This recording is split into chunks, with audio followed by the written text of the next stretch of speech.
Bienvenue sur Africa 24. Notre invité du jour est Monsieur Salih Kebzabo. Il est député et président du Parti de l'Union nationale pour le développement et le renouveau, l'UNDR. Bienvenue et merci d'avoir accepté notre invitation, Monsieur Kebzabo. Bonsoir et merci.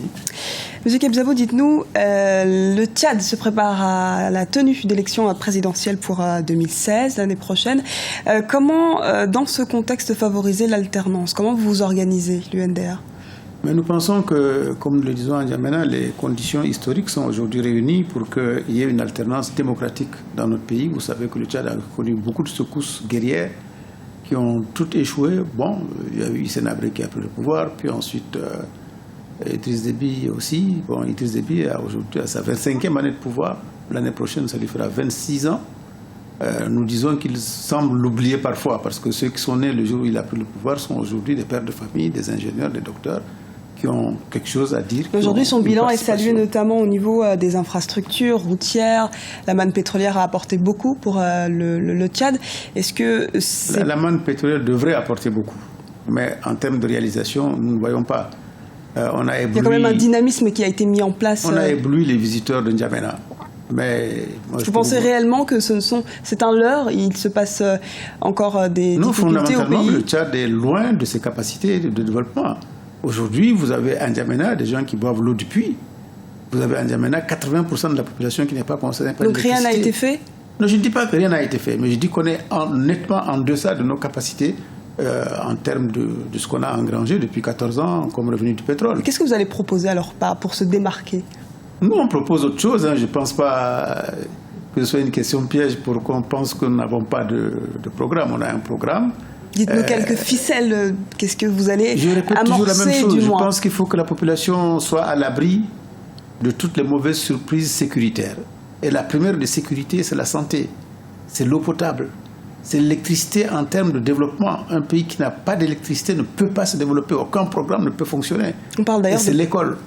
On parle de programme, mais on ne vous a même pas demandé est-ce que vous serez candidat en 2016? Ce n'est pas le plus important.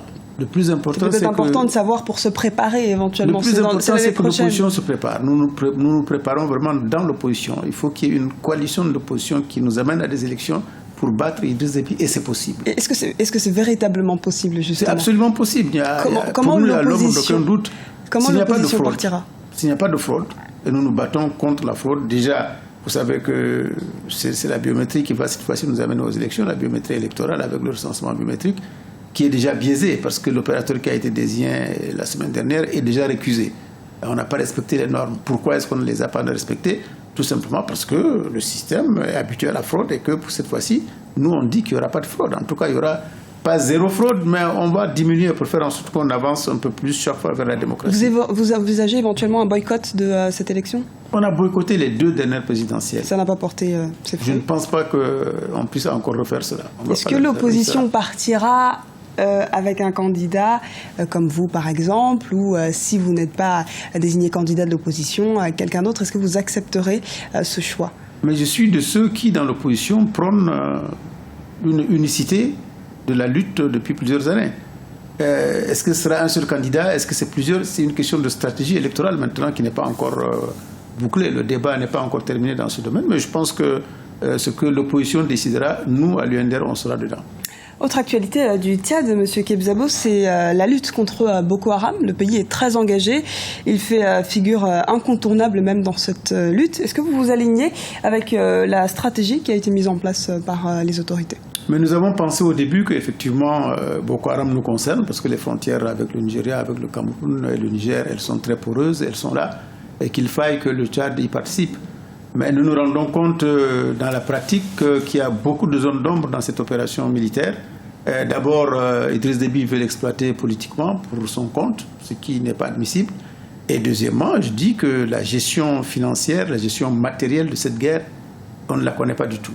Le Tchad, il est évident, n'a pas les moyens d'aller au front malien, qu'est-ce qu'il faut faire? D'aller au front nigérien.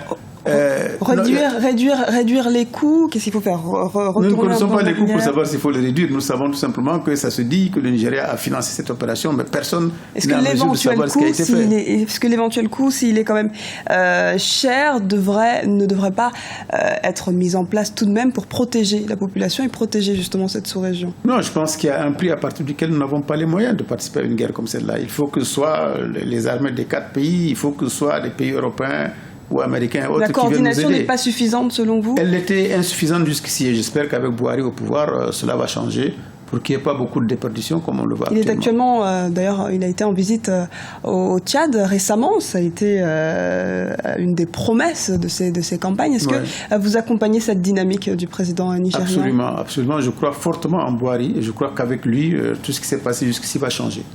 Merci beaucoup d'avoir répondu à nos questions, Monsieur Kebzabo. Je rappelle donc que vous êtes député et aussi président du Parti de l'Union nationale pour le développement et le renouveau, l'UNDR, un parti d'opposition au Tchad. Merci. C'était l'invité du jour. Restez sur Africa 24, l'actualité continue.